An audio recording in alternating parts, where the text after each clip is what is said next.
All right, I got my cup of tea and my dark chocolate right here, and we're about to get started. I got my nature journal. I've got some photos of cactus ready, so I hope you're ready to nature journal some cactus. Shout out to James who managed to make it despite the odd timing. Dedicated fan right there. And I'm going to switch to my other camera here so you can see what I'm doing in my nature journal. That is a good reminder to take out your nature journal as well, or your sketchbook or your notebook, or you could even be using some type of iPad or tablet device for note taking. But I highly recommend engaging with content and not just purely consuming it, even though sometimes it feels good to purely watch stuff as well. Today's show is going to be more interactive, so you might as well get interactive with it. And let's see here. I am going to draw some cactus with you all today. So if you're feeling overwhelmed by cactus or swimming in cactus, that's okay. And one of the reasons why I'm talking about cactus is because I have an immersive nature journaling adventure that just launched on Skillshare where you can draw cactus among other fascinating desert plants with me on a real adventure in the desert. And we will also look at landscapes, which we did some of those yesterday.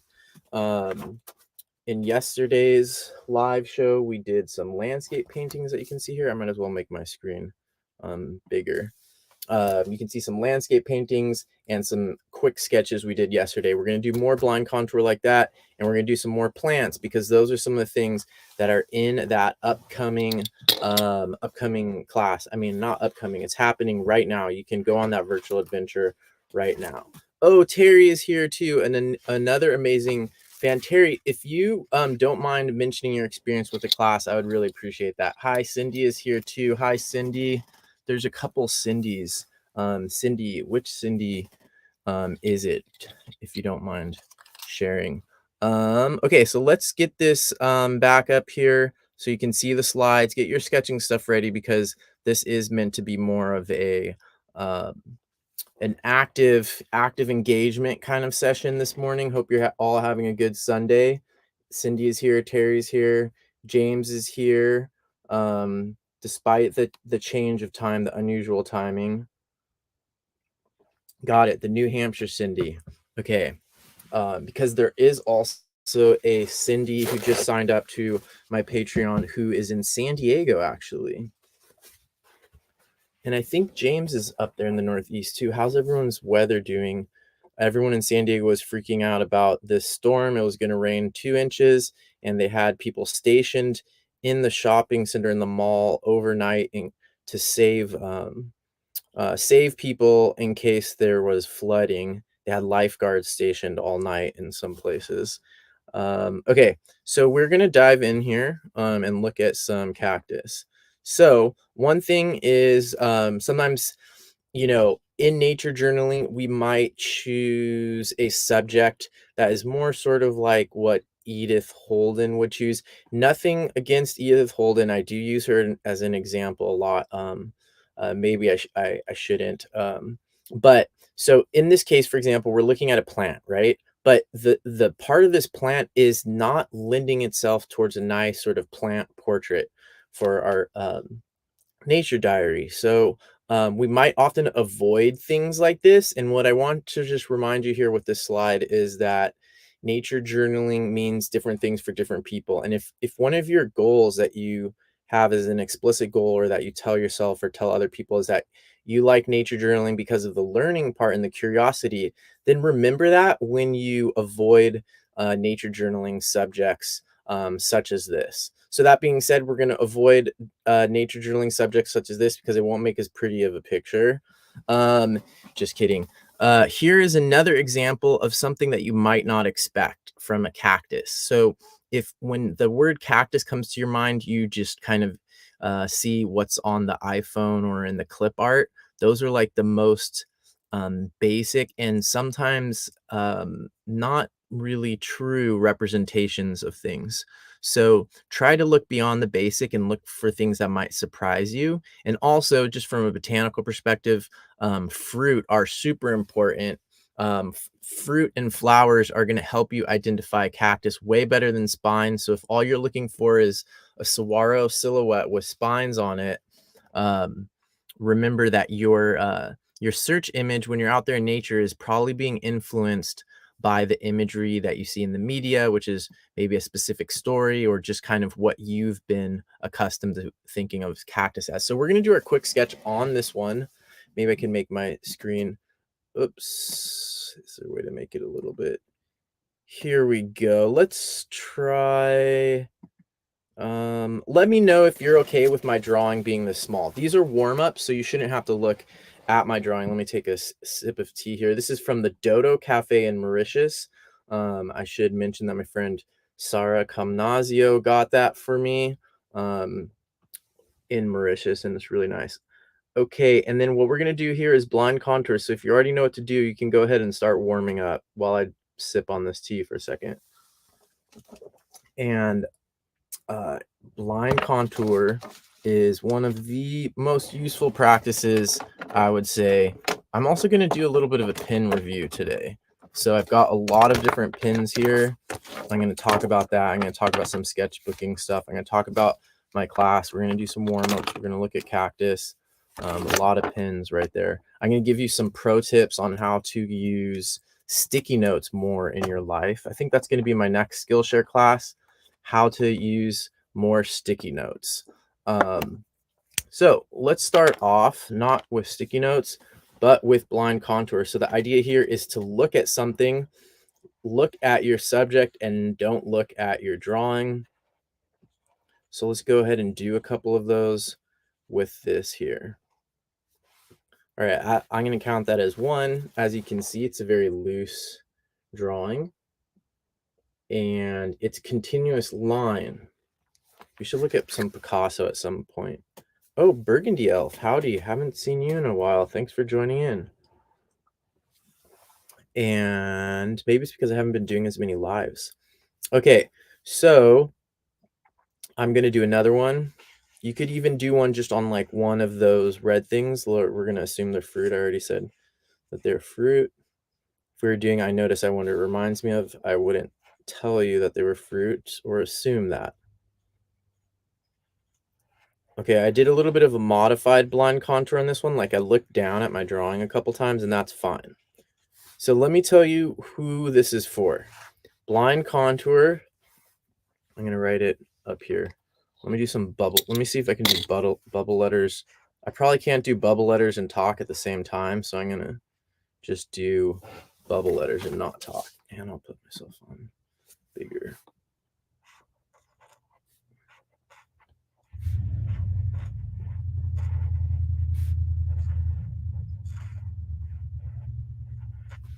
Blind. I don't have room to do it the same way, so I'm going to intentionally shrink my size now. I should have shrank it a little bit more at the beginning.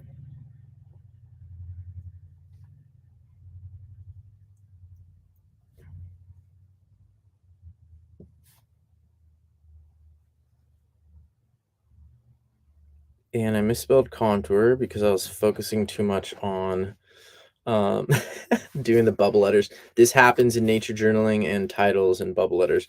Blind contour. So blind contour drawing, who is it for? It's for perfectionists. Raise your hands. Oh, Crystal is asking. Oh, if this is the same. Oh, no, that's not the same. Crystal is asking. This one is, I'll talk all about it. I have my full list of pins right here. There are Japanese pins. So if Japanese isn't a language that you speak, they might be sort of harder to remember, but I have them all written out here. Just in case. And most importantly, I should also point out that I did a video like last week that you could look at where I reviewed all of these more in depth, but we'll talk about them today. Right now I'm using a Pilot, and Pilot has a whole bunch of different brush pins. And I will talk about this more in a second, but just to answer your question quickly, this particular one is the Pilot Shunpitsu Pocket Brush Pen Double-Sided Pigment Ink Fine / Medium Black, and I got it from Jet Pens, which I would recommend if you're trying not to shop on Amazon, for example. Jet Pens specializes in cool Japanese art supplies, and they're in the Bay Area. Okay, so we did 2 blind contour drawings. Hopefully you did more even while I'm talking. We've got perfectionists can benefit from this. Uptight people, sometimes the same. So if your drawings usually look like you spend 1 hour and your drawing looks like that right there, then blind contour drawings could be good for you. And just the idea that you're looking at that cactus and you're not looking at this drawing, it requires you to move your hand in different ways that can have other benefits. So let me talk about one of those right now. I know a lot of you who are here today watch my content frequently. And Terry, for example, mentioned something about having watched all of my videos. She was surprised when she found something new in the Skillshare video that she hadn't heard before, despite having watched so many of my videos. So I want to thank Terry for taking the time to give me that feedback. And also, I want to do my best to include as much like value into everything that I put on YouTube and online. I want to add as much value as possible. So I like to bring up a variety of different ways that things connect and to give you sort of tools and connections that can hopefully help you out. So that being said, these were both modified, so I was looking at them. I wasn't holding my pen down completely the whole time, but I'm going to do another one, and I suggest you do it as well. Just looking only at the photo and not looking at your drawing as you do this, and not lifting your pen up. So your pen is staying completely on there this whole time, is not leaving the paper. And then I'm going to tell you about this one little extra thing that I haven't mentioned in previous videos. So for all of you who've seen so many of them, this should be new, relatively new for you. Okay. So obviously these dots I'm adding just for fun, and that part is not blind contour. But what I want to show you right now is that this is a way to loosen up your style, but also to learn how to do this. I'm going to mention 2 artists here. One is Debbie Kaspari, who I'm going to be interviewing next Sunday. And at the Wild Wonder Conference, she showed this as her warm-up. She said that she does this type of mark making with pastels, I think was her main thing, but she does that as a warm-up. So what I want to point out here is that her warm-up suggestion is different than this. Okay. And those observant of you will already get the main difference between these two. The main difference is this line right here. Oops. See, that was supposed to be gray with the other one.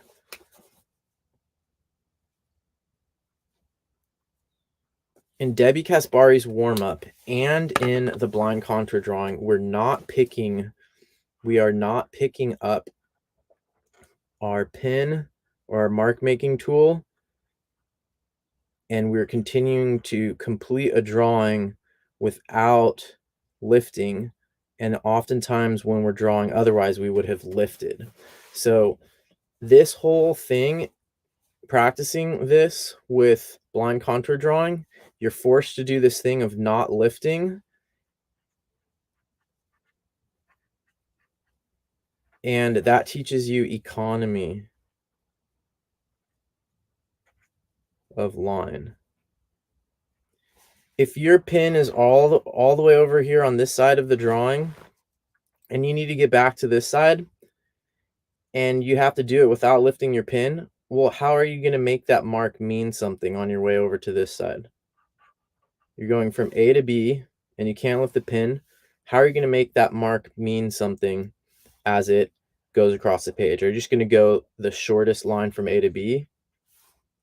Or is there something else you can do with that line? And there's certain artists, such as Picasso, who you can see on some stuff that he does that I think some of his shapes are coming from the mere fact some of the novelty in some of the shapes is coming from the mere fact that he's maybe not lifting up his mark making tool as he draws something. Does that make sense? Okay, that might be slightly um, over the top. Okay, let's see some more questions about yay, thanks Terry. Okay. All right. Well, I know there's definitely some downsides to Skillshare too, and I'll talk about some of that more. And I'm hoping to interview some people in the future about that. Maybe it was Valerie that was the one that emailed me about having taken the class. Sorry, I might be mixing you up, Terry, with Valerie. Several people have been reaching out about it. So, um, you're welcome, Crystal, and thanks for tuning in on my Facebook. Not everybody tunes in that way. And great question. I have tried filling them with ink and they can work quite well. I haven't done that in a while, so you could definitely put black ink in here. And I do like that. And I do use that for titles and for drawing. I have in the past. I don't have any set up that way right now. Um, However, the nib is quite different from these ones that are called brush pins that I like. None of them have an actual they're not actual brushes with bristles. And there's something about that nib that I find more versatile and easier for me to use than the straight bristles. So with the straight bristle, I think I have to hold my hand in a different way. I have some wrist problems too. And so I think partly because of that, I prefer these sort of modified nib ones. However, one of my Patreons did send me some information about some that are refillable ink that are this style. So I'm going to have to look into that in the future. And while I'm speaking of Patreon, I might as well do a plug for my Patreon. It's one of the ways people make this show possible. And my living possible. So I'm trying to use my Skillshare class and my Patreon this year to pay for my groceries. So um, yeah, if you find value, then uh, go ahead and you can follow me on Patreon, support me there. For some reason, this cactus, people thought this one was really funny last year. So let's go ahead and do one more blind contour drawing with this one. And if you can tell me why it's funny without demonetizing the channel, that would be really awesome. So once again, you know the drill now, and maybe um, be careful what this one turns into. If you want to, you could make a landscape as well. Maybe make it a modified contour. And if you notice, this would actually be one thing I talk about this in that Skillshare class is that how um, you can make a landscape where you have a sort of plant profile in the foreground, and it can be really dramatic. So obviously this one has some shape stuff going on. I swear I didn't notice this when I took the photo. And then when I posted on my Instagram, suddenly everybody said it reminds them of something, but it was this type wasn't flowering when I was there last time. So let's go on to the next one. And here we go. Once again, though, we have these interesting things that might not remind you of cactus normally. So we're getting to another aspect of plants that can be really intimidating if you're going down sort of more of a botanical illustration direction. Is there's geometry, there's precision in plants, and this can mess you up in two ways. Either you don't pay attention to it and it doesn't look right, or you pay attention to it too much and you get scared away. So if you look at this plant right now, and this is one way that a blind contour could actually maybe warm us up um, and make us less afraid of breaking in the page. Um, we could potentially do sort of a blind contour, or we could kind of just look at it in shapes. But at a certain point, we're going to have to deal with the flower buds, which have a precision to them, and the perspective. There is linear perspective functioning here because we have things going in lines, and then we also have the precision of those spines. So here, just to kind of break things in and not be afraid, I knew that that was a potential as I got them. Oh, James just has a recommendation about pins. Jerry's Art Arma has brush pens filled with ink in different colors. Very interesting. I'll have to look into that. Is that a store, or is that an online store or an in-person store? One other approach, if I were trying to take the pressure off of this, is um, I could say something such as, um, I am stressed about how to draw those spines. And so the crazy thing here is just by venting on your page, you actually it makes it easier for you to continue. So all I'm going to do here is actually turn this briefly into a diagram. You probably already know about this technique as well. And all I'm going to do is do sort of a generalized diagram. So this is also cut off kind of weird, but what is this? So I've got a question already, and I've got this other thing here. I noticed there's hairs coming off of it, and they look like fuzzy or soft hairs, not necessarily what I would expect on a spiny cactus. I'm not worrying about the perspective at all here with the, not worrying about the perspective at all or any type of geometry with this flower bud, or what I think is a flower bud. Instead, I'm just focusing on getting a drawing of it on my page, and now I'm going to ask a question about it, or zoom in on the little scale-like things. And then I'm going to say scales question mark. And then I'm going to say flower question mark. And boom, I'm going. I'm off. And I'm going to keep going and not get scared here. On this part, I'm going to do another box so I don't have to draw all of those spine things. And then I'm going to zoom in a little bit over here. And why not go into a rabbit hole on spines? So I'll make a big sort of box over here.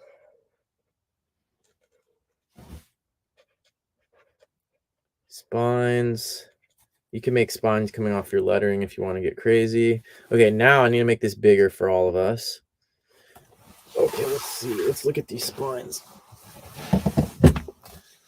Okay, so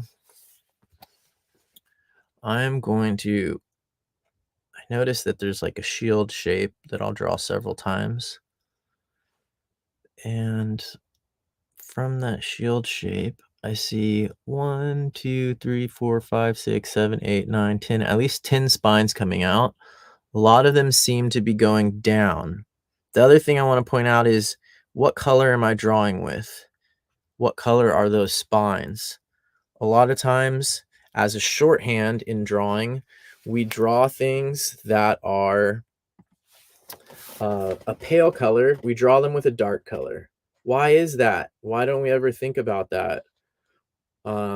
Because our brain is really good at translating things and thinking about the world in comics. So your brain sees this and it thinks, oh yeah, those are spines, duh, even though the spines are white. Now, this is where artificial intelligence is catching up, but usually has a hard time. So your brain automatically translate, oh, those are spines, even though the thing that we're looking at has white spines. That works up to a certain point, but as you can see in our actual cactus, it looks quite different. At least the pointy spines are. But we just have to deal with that for now, because we're not trying to actually like accurately represent the reality. But what I am going to do is put approximately, I think I said 10 spines.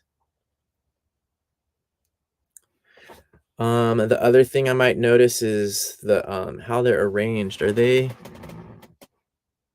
They kind of look like they're in a line. I mean, they're definitely in a pretty straight up and down line going down, and they look like they almost go across, but I'm assuming that there's a slight angle to them.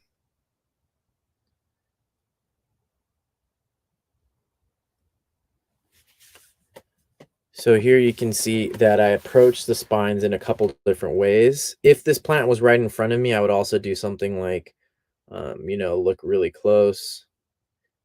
And this is the kind of thing that I'm going to be doing in um, all of my Skillshare nature journaling virtual adventures. So it's a virtual adventure. We can actually zoom in on the cactus spine while we're there, um, and look at it more carefully.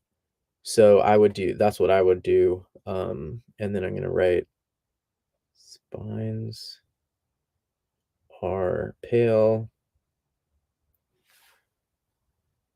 We could do something fun, like try to estimate how many. This would be a growth edge for me. So estimate how many spines are on this plant and at least get like a Fermi number on that. That's a growth edge for me in nature journaling. If you want to do that, you can do that on your own time. I'm not going to do that right now, but I have done things like that before. Like, for example, how many, we saw like this huge tree covered in, covered in woodpecker holes, like the most I've ever seen, and it was with John Muir Laws, and he said, or did I think it was his idea, was to calculate how many holes are on there, and so, like, if you can figure out a process to get something like that to within an order of magnitude, um, then that's a good thing to be able to do with numbers and, sort of reason, but, like, next time you find a tree covered in woodpecker holes, and your nature journaling, is that the kind of nature journaling that you do? Why or why not? So I'm just gonna say how many holes. Now I'm kind of sketch noting because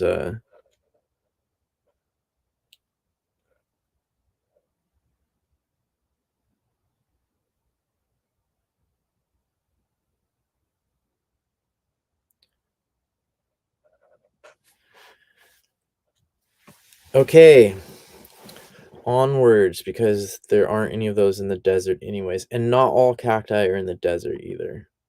Okay, so let's keep going. Ooh, so another approach would be, what is a cactus and what is not a cactus, and what are some things that cacti share with other things? That would be good. Here's an example of these funny buds once they're open.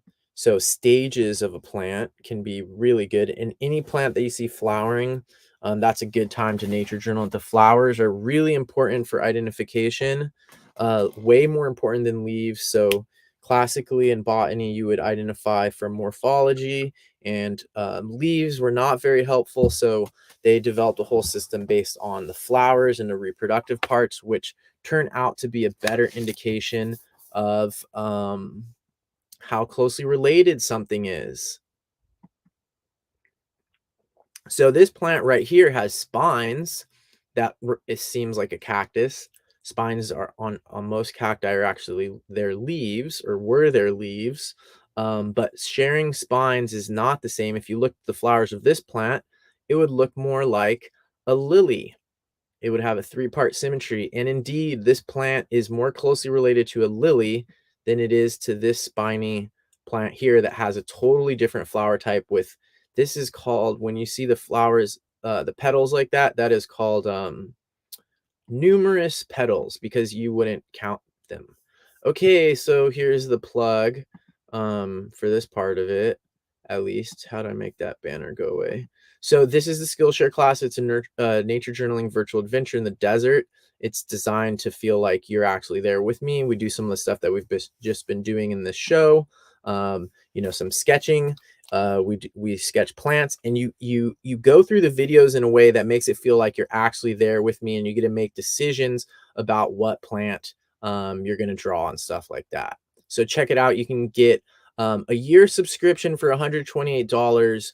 1 month would be free if you follow this link. I'll talk more about the pros and cons of this. I'm not fully sold on this platform yet. There's definitely downsides to Skillshare, for sure. So here is another example where we can see two of these flowers in different stages side by side. So let's nature journal this.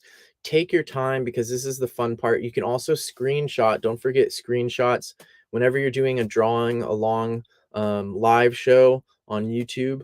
I highly recommend taking screenshots. I know that's what I do when I'm watching someone else's, because if they take that image away and you still want to draw it or at least have a reference to it, you can do a screenshot. Even though one of the main things we've been doing is sort of these warm-up drawings, just remembering that screenshot's always an option. Okay, Terry is the one. Sorry, Terry. Um, uh, you are the one that took. That's what I thought. Okay. Yay, Terry took the class already, folks. So check it out. That's great. It took a long time to kind of, it's not my natural sort of presentation style, but I would like to make them more like that and more immersive, as much as possible, make it feel like you're actually there. That's the goal. And I really also want to get people learning as much as possible and seeing as much as possible. And people who've been following me for a while know that that's one of my main goals, is to help people see more in nature. So what we're going to do is I'm going to continue on the same page, um, even though I've got a bigger subject here. But feel free to tackle this in whatever way feels most natural. We're probably just going to spend like a short amount of time. Since it's a video, you could always pause it, but I'm probably only going to spend 10 or 15 minutes here with these plants, and I don't have that much space on my page. But you go ahead and take it how you want to. I'm going to see if I can incorporate it into what I had already started up here. You can use color if you want. And of course, you can always pause, rewind. You can speed up the video. It's another good thing to know about lives, is if you're joining in on a drawing live and they've already started and you're late, you can go back to the beginning of the live, and then you go down to the bottom corner of your player screen, the little window that's playing the YouTube video. And down there, there's something that looks like a gear, I think. And if you open that up, you can actually control the speed of the video, the part that's already happened. And then you can speed it up and to whatever level you find you can handle, and then you can catch up with everybody else in the live. I thought that was pretty nifty when I realized that. In this case, these spines are totally just for fun. Um, they're not actually realistic looking spines. And what I'm going to do is I'm going to put numbers here, assuming that these things are going in order. I'm going to use my gray. Now, by the way, I've now switched to, I'm now using the Pilot Shunpitsu Pocket Brush Pen, double-sided black gray. This pen, unlike the one that I can't find anymore, this pen is water soluble. So anything I do now, if I do watercolor over it later, it'll get messy. That is the Pilot Shunpitsu Pocket Brush Pen, double-sided black/gray. Too bad I don't get, like, I used to do Amazon affiliate links and did make a teeny bit of money, like $20 a month or something off of that. Okay, so I'm going to do these numbers in gray, assuming that what this is. It kind of looks like a flower bud. 1, 2, and then I'm going to make that, oops, sorry, let me make that bigger for all of you. 2, 3.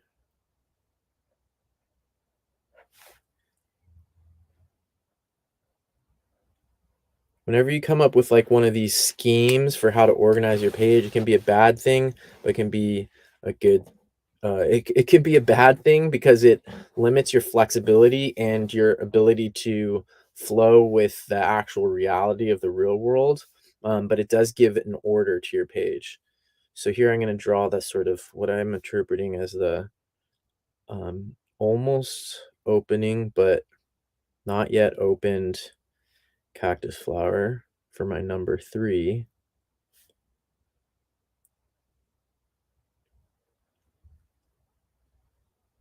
you'll notice that I think they're not called I think on cacti, they're actually called tepals instead of, petals or sepals, and what you'll notice is they kind of just go in a gradient from one to the other.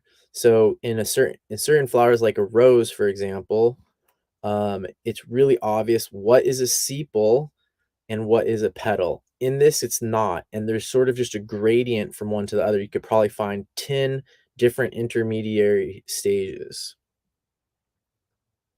And the other important thing for identifying a cactus flower, in addition to that one that I just mentioned, is the symmetry or lack thereof. If there is a sort of radial symmetry to this flower, but not quite, especially once we get into the inner parts of it. But if you look, none of those petals are like very precise. Like compared to the agave or lily flowers, those are going to be very precise.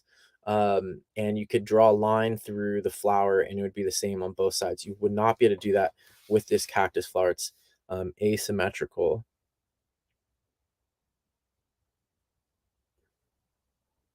And there's not like precise numbers of things. That's the part where I said you would just consider this numerous tepals or numerous petals. And you would also say numerous stamen, I believe, in there as well, because it doesn't look like, you know, it's going to be a certain number and always that number, like with some plants where they always have five or three.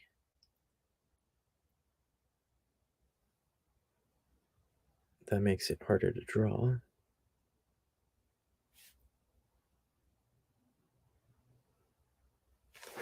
It's a little bit bittersweet looking at these because I don't know where that plant is now. These are plants from my old garden where I used to live in Sonoma County, where I lived for about 7 years. Get attached to your little garden when you're somewhere for that long.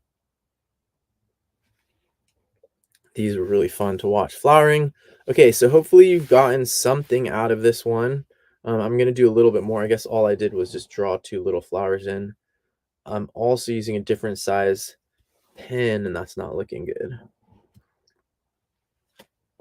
I'm not used to using this really big one. What was that one called? That's also the pilot shoe pizza. Okay, so I'm gonna do another big bold drawing at the bottom to. All right, so start wrapping up. If you're trying to keep up with the group, start wrapping up your cactus drawing pretty soon. I'm just gonna do one big bold one here at the bottom, and then I'm gonna talk about the next thing, which is playground versus display ground. Playground versus display ground.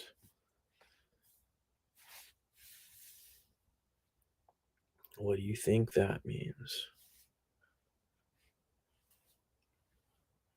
Any guesses in the comments? Playground versus display ground.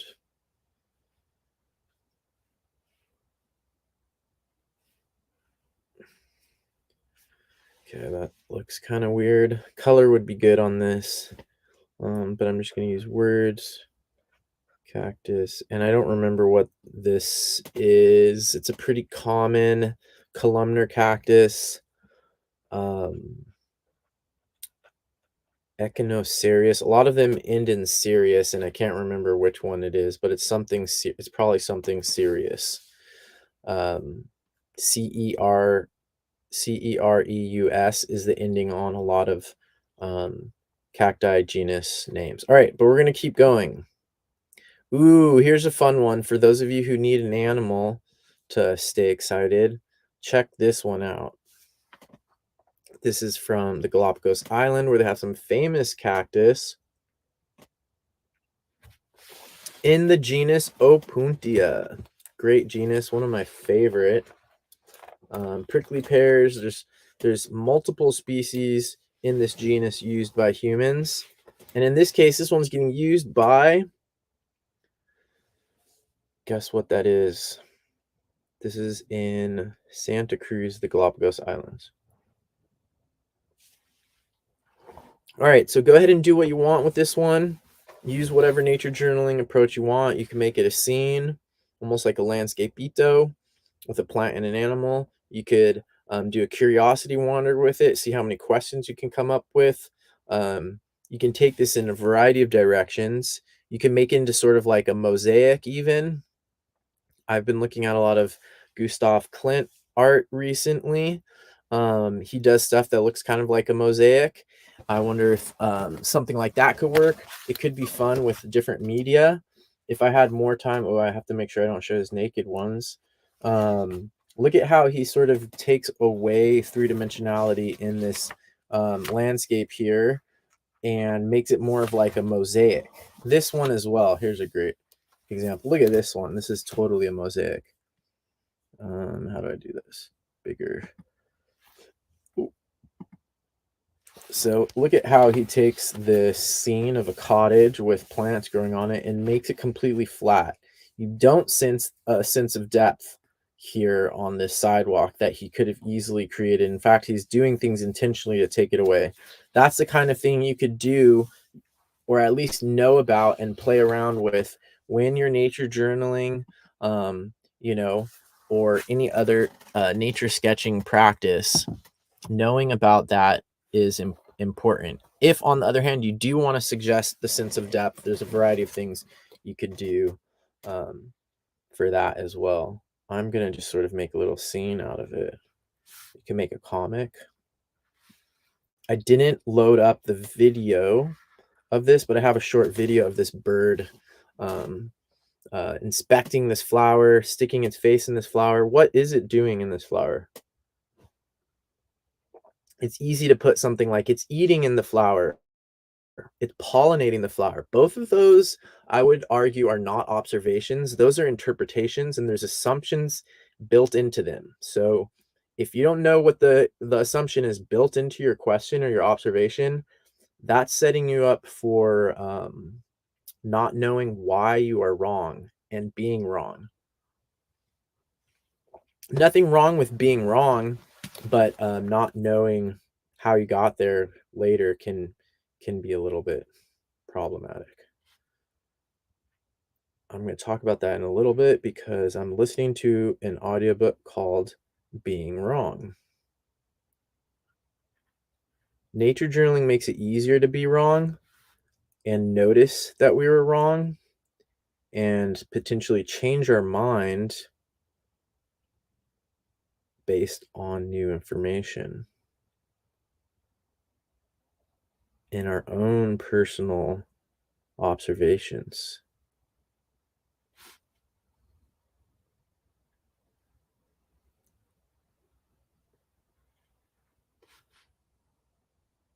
Okay, I just started sort of making up the way these pads are going, and now I think I've lost it.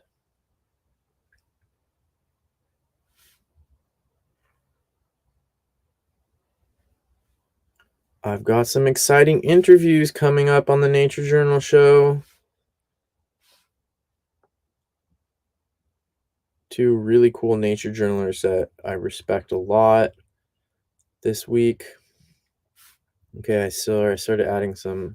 I'm going sort of the Gustav Klimt way, the impressionist way, so don't judge me too harshly.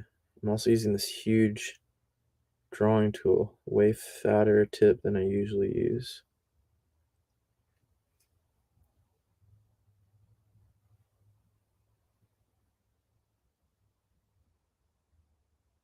The other impressionists to look at, if you're interested in this concept of sort of turning a landscape into a two-dimensional mosaic and focusing on the shapes and the colors potentially more than the depth, you should definitely obviously look at Matisse and Monet, but you should also look at Gauguin.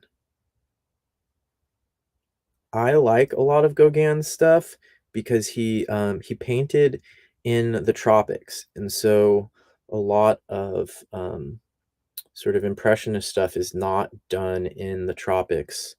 And I like the tropics, so seeing landscape paintings of the tropics is always nice and refreshing to me compared to the landscapes of Europe and North America, which are cool, But I don't know, there's something about the tropics.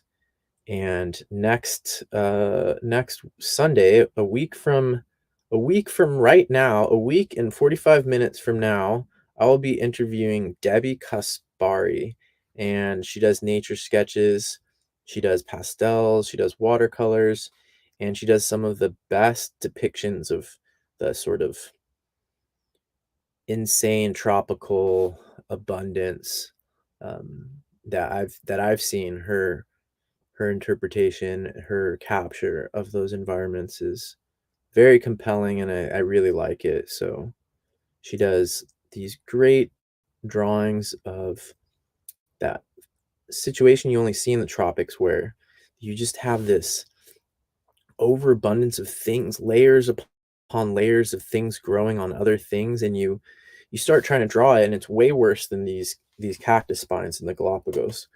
Way worse. And it's just, there's epiphytes growing on epiphytes growing on epiphytes. Like, you find, oh, this fern is growing on that tree, that fig tree, and then on top of this fern there's like lichens and mosses growing, and even maybe a miniature orchid. And there's so many crazy things. Oh, Cindy.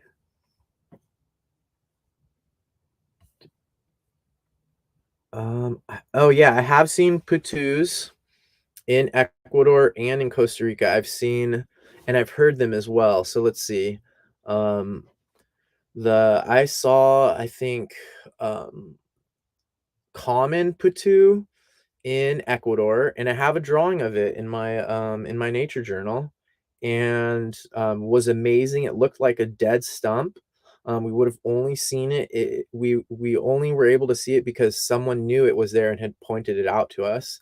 And then I might have seen another species in, Ecuador, but I know we did look for one in the Amazon that's supposed to be rare. I think it's the Rufus Putu, and we spent, like, a whole day hiking around looking for it, and it wasn't there.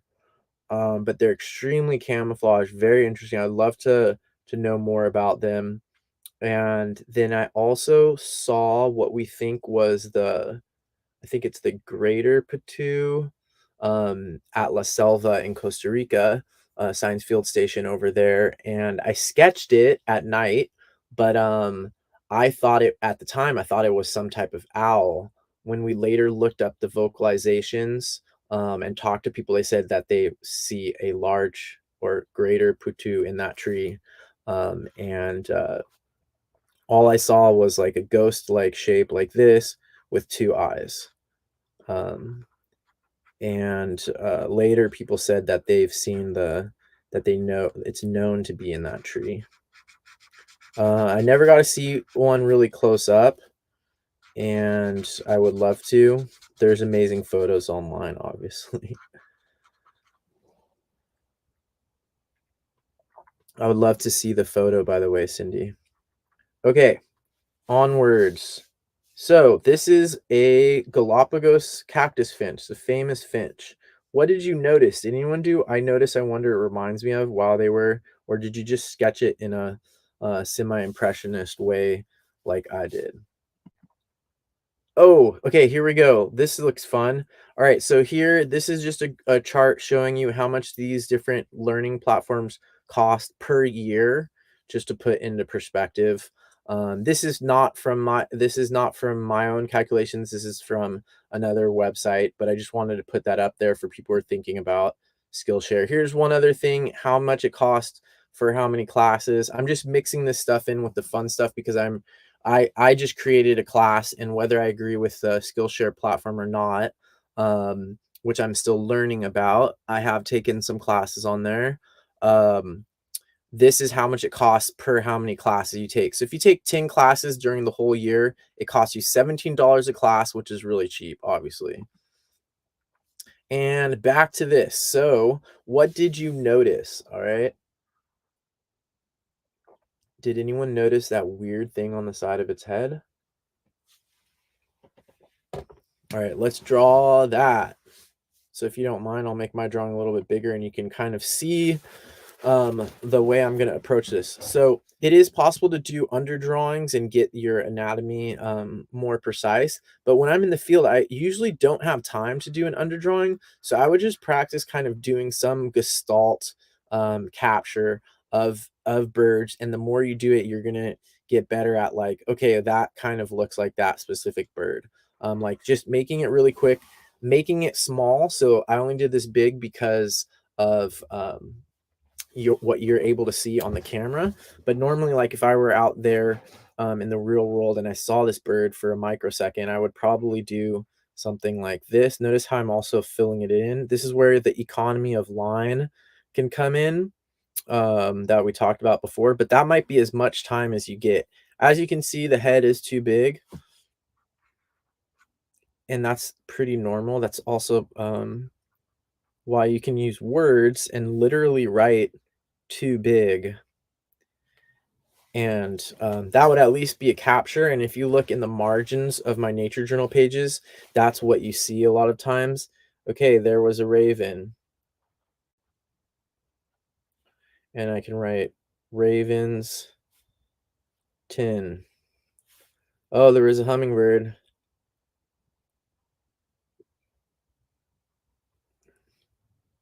and it was the Annas, so I'm gonna write Annas 3.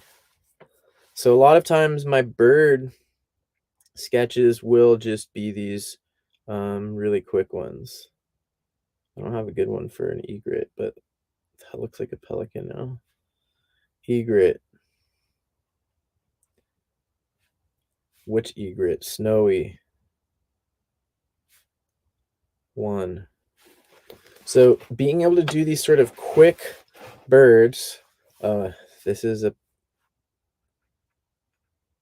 you have to be careful of how you pronounce this in Spanish because there's a bad word that has one vowel sound changed in this whole word. Everything else is exactly the same.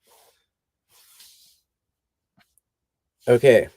So anyways, that's like a quick sketch of it. I would recommend trying to figure out ways to just be able to make quick sketches of birds that are almost like outlines or that you can build. Look at this one, you can build it, especially because I'm using a fatter pen. But if you can build these from the inside out, then you can adjust the size of it and quickly capture something on the page. If you see birds that are really far away, practice drawing those because birds that are really far away, they're teaching you something about their shape and what's important. The things that you can see from a distance are more important than the things that you can see up close. So learning how to see those and capture them is really useful. Man, I'm gonna give away all of my tricks for free. All right, next thing. Oh yeah, it's the nature journaling virtual adventure. Check out the class. If you're already on Skillshare, definitely check it out. If you're not, consider checking it out. I'm gonna, talk more. I'm gonna interview people from both sides of the Skillshare dilemmas up ahead in the future. Some people, teachers especially, haven't liked it because they don't get paid enough money. I am trying it. It costs less than Netflix, and hopefully I can make a living making classes like this. But you can also support me on Patreon, as you know. That is how a lot of you already support me, which is awesome. I still have to review some of these pins here in a second, but let me do this plug first. So check it out. It's on Skillshare. This is the link. Did I post the link in the chat? You're gonna have to copy and paste it, or if you go to my Instagram or go to my YouTube, or just if you just Google nature journaling virtual adventure on Skillshare, it should come up. That's the class. Definitely check it out. Let me know if you like it, what you thought. And I will be making more in the future, such as how to use more sticky notes in your life coming soon. I'm actually going to give you a short preview of how to use more sticky notes in your life in a second. I'm going to do reviews on which sticky notes are better than others because some of them have way better adhesive than others. Some tricks for using them in your nature journals and in other sketching applications Self-improvement, I'm going to be doing more self-improvement videos because it seems like what people really like these days. Here, let's see if this link works in the chat. You might have to copy and paste it, but there you go with the link. And we're going to dive into these pins here now. So let's switch cameras.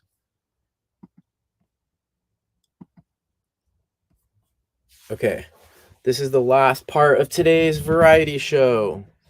Actually, I might have to go for longer. We might just do some more creative stuff. All right, make that go away. Okay, cool. Cool. All right, so what we're going to do is we're going to look at all of these and hopefully can get this set up in a way where you can actually read that, because I'm not about to type all of that into the chat. So this Logitech camera, by the way, it really sucks at autofocus, but it's better than the camera on my computer. But it looks like it's not going to give me a great image of that. That is annoying. But all right, that's just how we're going to do it, though. We're going to roll with it. So I'm going to start with the top of the list, and I'm going to review all of these pins for what I've used so far. I did like an unboxing and initial test like a week ago, but I'm going to go into it more. I also might get a chance to test this out, which was surprisingly expensive for double stick tape, but I guess this is like a trendy Japanese scrapbooking brand. And then I'm going to talk about this, which is really, really important. I should have brought this up before. Playground versus display ground. Is your sketchbook a playground or is it a display ground? Is your nature journal? Do you have multiple journals? Is one more playground and one more display ground? Go ahead and type in the chat what you think is the difference between a playground and a display ground in a sketchbook. Gotta get some caffeine. This counts as breakfast since it has espresso. Beans have protein. The only problem about chocolate is all of these little flakes that get here. If you're nature journaling with chocolate, you might not notice it right away, but I have sketchbooks that I've come back to, and I can see all of these little places where little micro flakes of chocolate melted onto my page. I think this chocolate is slightly below ideal serving temperature, but it's still good. And look at this. I'm totally going to steal as much of this as I can for my scrapbooking, but look at all this. See, you thought you came to learn nature journaling tricks, but you stayed because you learned life improvement tips. This is how you get every last bit of chocolate and then reuse this paper in your scrapbook.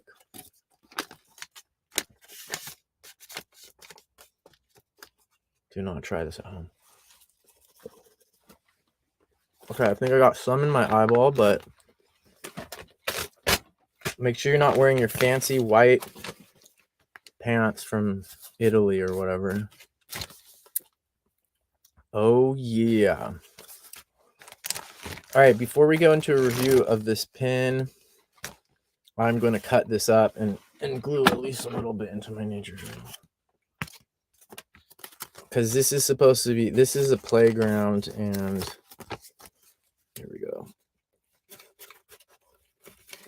So this is the longest strip without any blatant advertising on it.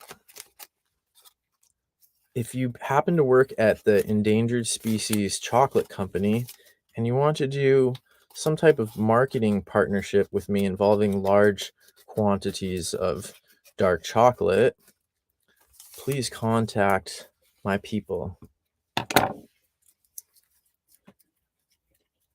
at marleylikesdarkchocolate.com. It has health benefits. I don't know why I crumple it up. This is probably not the type of scrapbooking paper to crumple. A rebel scrapbooker. Okay, so hopefully I have like some space in the front where I can, oh man, this would be cool, right?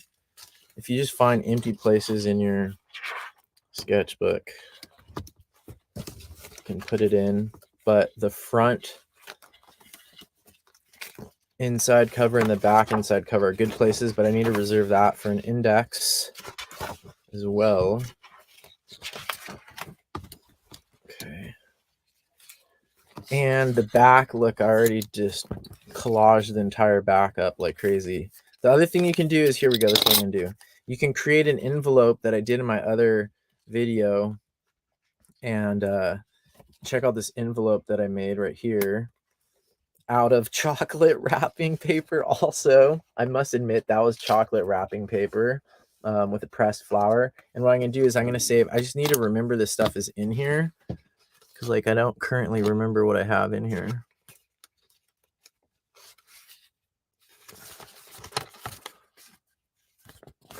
I have a quote by Lord Byron and a burnt up piece of, what's that?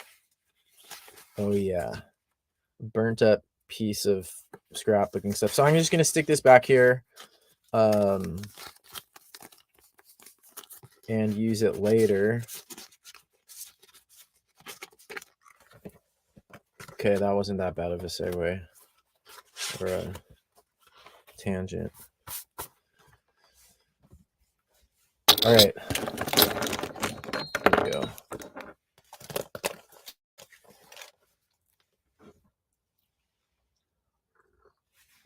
CBC 9000 agrees that the chocolate was part of the experience. Yes, that's what I'm gonna do. Okay, I am going to lead a sketching trip to Europe. Why Europe? Well, we're gonna test chocolate and nature journal it, and then we're just gonna spill micro chocolate shards on our journals and say that we did that on purpose, and then like analyze them later. There's got to be some wine tasting mix in there somewhere, which I actually did journal one time in the Patreon only traveling art toolkit. I took this kit, which got traveled to all my Patreons, and wine tasting didn't sound fun enough to me. And I know people just talk about a bunch of, I nature journaler sketched the wine tasting, and I put these little drops of wine on the page. It worked well for some and not as good for other ones, but you could do that with chocolate, and that would be really fun actually. Then you'd have a chemical sample as well that could potentially, you know, analyze that in the future or something when people are trying to Da Vinci code your book. Okay, that tea is so tasty. No time for tea. Okay, so first I'm going to start actually with these weird, what are they called now? This is a Zebra Mild Liner double-sided highlighter. So I have played around with these a little bit. You might have seen me use the pink. I got basically the palest colors I could get, same way that I used to use the Tombow pens, which these could potentially be a replacement for. So lots of people know about these Tombow pens. They're pretty one single use for me at this point. I used to use them for titles. They can work for that, but now I just get the palest one I can and I use it for composition. So what you can see is, oh, so now I guess I'm going to review another pen. So this is the Tombow, and you'll barely see this on camera, and that's part of the point. And this color, I actually quite like it. I lost the number on here, but I think sometimes they don't even make this. This one's a little bit harder to get. I don't use this tip anymore. I think it's kind of pointless. I wish they would just put more ink on this side, because this to me is the useful one. I can get a lot of line variation with this one and really thin lines with that tip, or I can put down a lot of ink. This one's super pale. I use it for under drawings for composition. This now then would be the one of the new ones I'm trying, which is Zebra Mild Liner double-sided highlighter brush, extra fine pen, and this color is called Mild Pink. So I got this one because it's the palest. It is way more saturated than my Tombow pen, which you can see it showing up on the camera more, but otherwise quite similar. It's a lot shorter. If these were annoying to you because they didn't fit inside of your pockets, you might not be the only one because these are longer than almost and there's no other it's too long. And I love dual things in some cases, but in a dual thing where you don't use one side at all, that's kind of wasteful. These are almost a replacement, but I don't like the color as well. Also the same, I'm never gonna use this tip, I don't think. That's just me because with this tip, it's superior in terms of how much, line variation I can get. I can do everything, um, I want with this tip.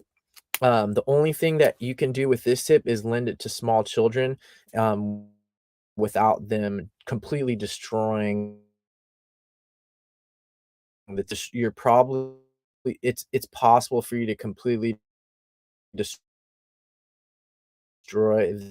this tip in less than this side of the brush. And a little kid's gonna find this instantly anyways. So that basically because I have other tools for those things. Maybe if you're gonna write for really extended amounts of time, you might use this tip. So that's it for the Zebra mild liner double-sided highlighter brushes, both in the extra fine mild gray and gray line down. I will use these and I might replace Tombow pins with them, but they're not like I don't really like that gray, and that's a little bit too saturated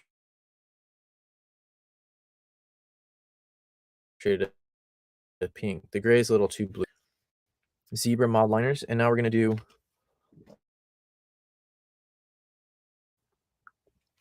the next zebra pin.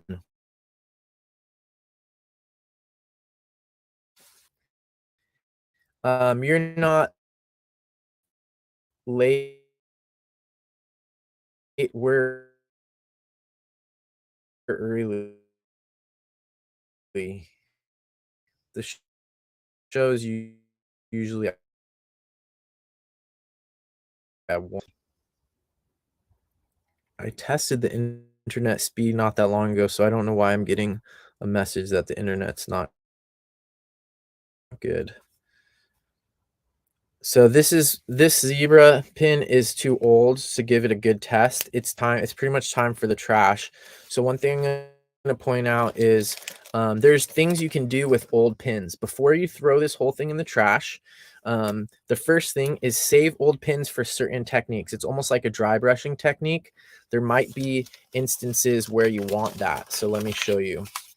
There might be instances where you want that sort of dried out pin look. That's one reason to not throw this whole thing in the trash. The next thing you can do with it is save these ones for the humans that haven't developed a fine motor skills yet, who destroy your other pins. You can let them use this, and it actually looks cool because it looks like a high quality art supply. And then lastly, save the lid. So if you nature journal or if you're a regular at home artist, you've probably lost lids from things like this before. And it can be really annoying because you know there's all of that perfectly good ink in there, but it's drying up, sitting on your shelf. If you have any amount of OCD or anything and you see a pen sitting there like that amongst your art supplies with no lid on it, you're going to freak out. So what you can do is when your pens run out, save those lids and stash a couple of them in your nature journal kit, because if you're out in the woods and you lose one of these in the leaf litter, you're going to lose your mind and be really sad. So save a couple of these old lids in your kit and you'll always be ready. That's a pro tip right there. So I'm going to throw this in the trash and I'm going to keep this one and hopefully it matches with one of my other pins. Doesn't match with that one. Great.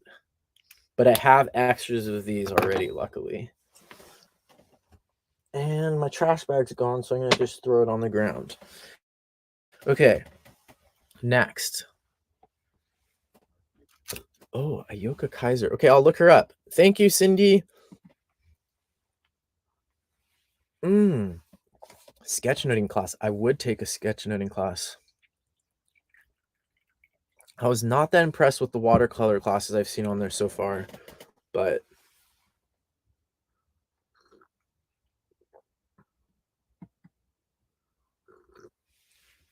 okay, onwards.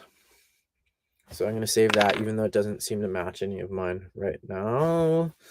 Okay, the next pin we're going to try is this one, which is Pilot Shunpitsu Pocket Brush Pin Hard Gray. Huh?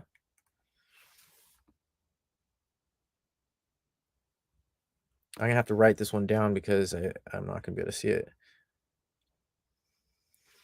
And this is Shunpitsu.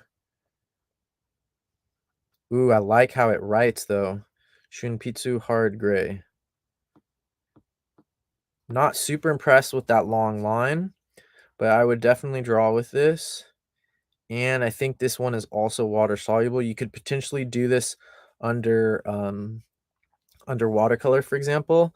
I have been using it a teeny bit in the last few days. I don't have that much of a new review. It's the same as the one that's on the gray and the new gray and black one.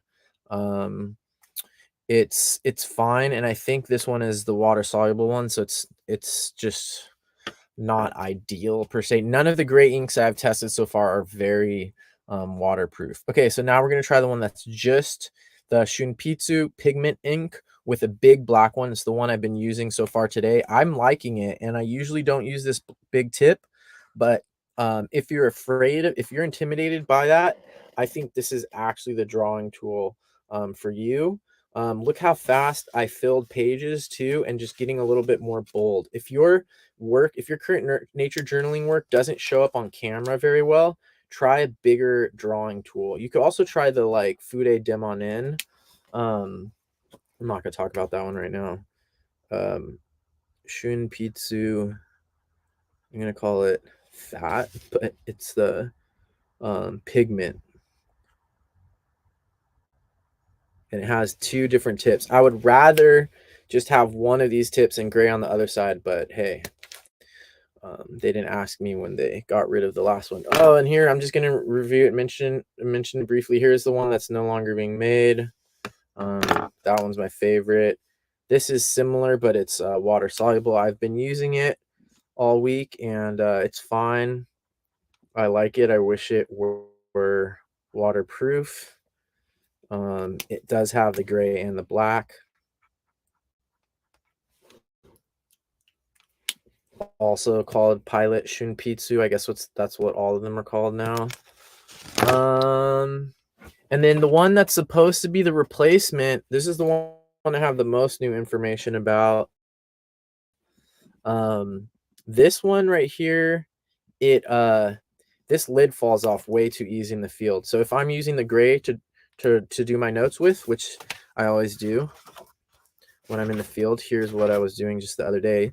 You can see this page here. I was writing this stuff and I'm in the bushes, and this thing falls off of here so way too easy. Oh shoot, no, don't tell me. Oh my god. So it fell somewhere, and I actually don't know where. But check this out. No! That lid doesn't fit either. Let's see if I have any spare lids that actually match this. Or I need to find the actual one that I dropped. But it fell like somehow into my nature journal bag in a weird crevasse of a pocket. Okay, that's super annoying. I was just trying to, well, hopefully I made the point that this Tombow Fudenosuke that I thought I was in love with and I thought would be the replacement for my favorite pin, it's got cap issues. And I think that's it for today's show. thanks to everyone who joined in. Um, Please do check out my Skillshare class or consider getting Skillshare. It is $168 a year, but you will get 1 month off if you use the link that's right here in the comments. I'll post it on Facebook too. My internet's really slow right now. I am broadcasting to you live from a storage shed in my mom's backyard in San Diego. I'm going to be nature journaling with some fun San Diegans tomorrow at the San Diego Zoo. So stay tuned on my Instagram, for example. I might post photos from that trip, nature journaling at the zoo. And let's see what else is coming up. I got 2 interviews coming up next week, maybe more than 2 interviews. One interview is with Verena from Instagram. She teaches nature journaling in German. I bet a bunch of you follow her already. Unfortunately, I can't pronounce German or know enough German to understand what she's talking about usually, but she posts cool Instagram videos, nature journaling. So I'm going to be interviewing her about nature journaling in Germany. That's probably not gonna get, broadcast. Maybe it will come out early for my Patreon members, and then, it will come out the week after that, and then on Sunday, I'm interviewing Debbie Kaspari, drawing the Mott. She does amazing bird sketches, nature sketches, and stuff like that. So that one is coming up too. How do I make time for all of this? How do I do all of this? Well, one of the main ways that I'm able to do this is from my Patreon supporters, and I know a bunch of you are Patreon members already. For as little as $5 a month, you can support the show, my main source of income right now. And for more than that, you can support the show and get access to even more things. You can get one-on-one coaching, and there's a traveling art toolkit. We're about to have a party for Patreon members this afternoon, and we're going to talk about this traveling art toolkit, which got mailed to a bunch of my patrons, some of them all the way in Australia. And it has a kit with different supplies in it, including, oh, I could steal the lid off of this Tombow Fudenosuke pin. That would be mean because this goes around to the rest of my Patreon members, and we filled this thing up. It was sometimes logistically hard. You already saw some of the pages from it in a couple of the live shows. We filled this thing up, and we're going to do a party where I'm going to go through on camera all these pages. We're going to talk about who did what and where this journal has been and what it has seen. If you want to find out about more stuff like this, check out my Patreon. It costs less than how much I spent on chocolate today for a full year of supporting the show. So check it out, and check out that Skillshare class. And I will see you on Wednesday. Bye. Bye, everybody. Bye, Valerie, Cindy, James, CBC, 9000, Terry, and everybody else, Crystal, who joined in. Bye.